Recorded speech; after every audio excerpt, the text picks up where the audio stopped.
Hi my YouTube families. ఈ గింజలు వచ్చేసి మా మేడంకి బ్రేక్ఫాస్ట్కి రెడీ చేస్తాను ఫ్రెండ్స్. నిజంగా ఈ గింజలు వచ్చేసి ఇంగ్లీష్లో చియా సీడ్స్ అంటారు, తెలుగులో ఏమని అంటారో ప్లీజ్ కామెంట్ చేయండి ఫ్రెండ్స్. ఆ గింజలు వచ్చి 1.5 స్పూన్ వేస్తా, ఇంకా ఒక్కొక్క స్పూను షుగర్ వేస్తా. అది నార్మల్ షుగర్ కాదు ఫ్రెండ్స్, ఇగో ఈ షుగర్ అనమాట. స్పెషల్ షుగర్ అనమాట, చూడండి ఎవ్రీడే స్వీట్ అనమాట. న్యాచురల్ షుగర్ అని చెప్తారు. ఈ షుగరే ఒక్కొక్క స్పూను బాక్స్లో స్టోర్ చేస్తాను.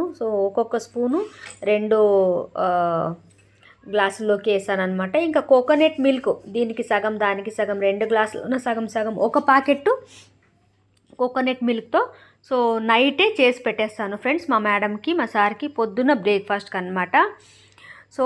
హెల్దీ అనమాట. ఈ గింజలు తెలుగులో ఏం పేరు అనేది నాకు కూడా తెలియదు ఫ్రెండ్స్, ప్లీజ్ తెలిస్తే కామెంట్ చేయండి.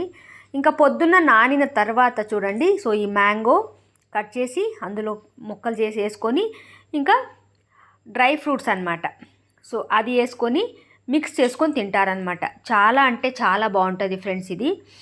నిజంగా ఈ గింజల పేరేంటో నాకు తెలీదు, ప్లీజ్ తెలుగులో నాకు ఈ పేరు తెలీదు, ప్లీజ్ మీకు తెలిస్తే నాకు కూడా చెప్పండి, కామెంట్ చేయండి, నేను కూడా తెలుసుకుంటాను. ఇదండి మా మేడం వాళ్ళు బ్రేక్ఫాస్ట్కి తినేది రెసిపీ అనమాట. Thank you for watching my dear friends. Take care, bye.